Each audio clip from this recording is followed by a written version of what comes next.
Hello everyone and welcome to the channel. How do I do it now? I have a recipe for a snack that is quick and easy, but believe me, you will love it. Are some cheese rolls made of boxed bread, in this case multi-grain, but you can make it with whatever you want or like the most. Without further ado, let's see what we will need. We are going to need the boxed bread. It can be whole wheat, multi-grain as in this case, but I recommend white since it is less likely to break, but whatever you like the most. Cheese, in this case we are going to make some with manchego cheese cut into very thin slices, but it can also be Chihuahua cheese, asadero, in short, whatever you like but that melts. And we are going to make others with cream cheese.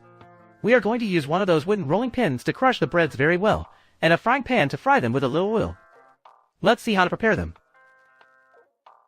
We take a knife and start cutting the edges of the bread. You can do it one by one or all at once, but I suggest you do it one at a time so it is more exact, and you don't have to cut more than necessary from some loaves, since they are not exactly the same size even though it may seem so.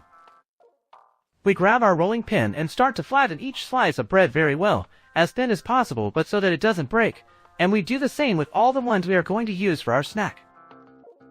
Once we have them well flattened, we grab the cheese slices and put them on top of the bread evenly so that it is completely covered. We do exactly the same with the cream cheese. We will make with the difference that here we are going to spread it. So be very careful when doing it, because if the cheese is still very hard it can break the bread when spreading it. Put the amount that you like.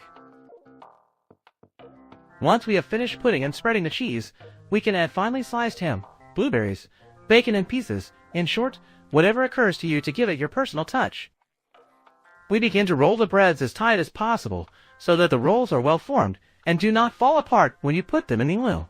Try to tighten them once you have them rolled up, because that way they will stick together better.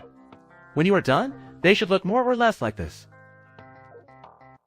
We put our frying pan, or in this case the electric grill, with a little bit of oil and wait for it to be really hot to add them.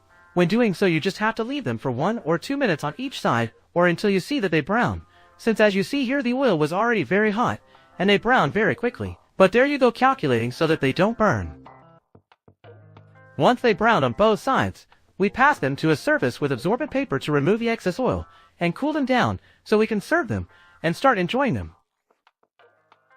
As you can see, this is how they look when we boil them. I made some guacamole to accompany them and cut them in half so that they would be smaller bites. But you can leave them whole, although I think that this way they look better since you can see the cheese inside. It will be up to you how to serve them and arrange them the way you like best. But believe me, they are delicious, and I know that you and your guests or family will love them. As you know, if you like this video, give it a thumbs up, subscribe, share it with all your family, friends, and acquaintances, like it on the Facebook page, and check out the other videos, because I assure you that some of them will be very useful to you. Thank you for watching, and I hope you liked this recipe. As always, see you in the next videos. Thank you.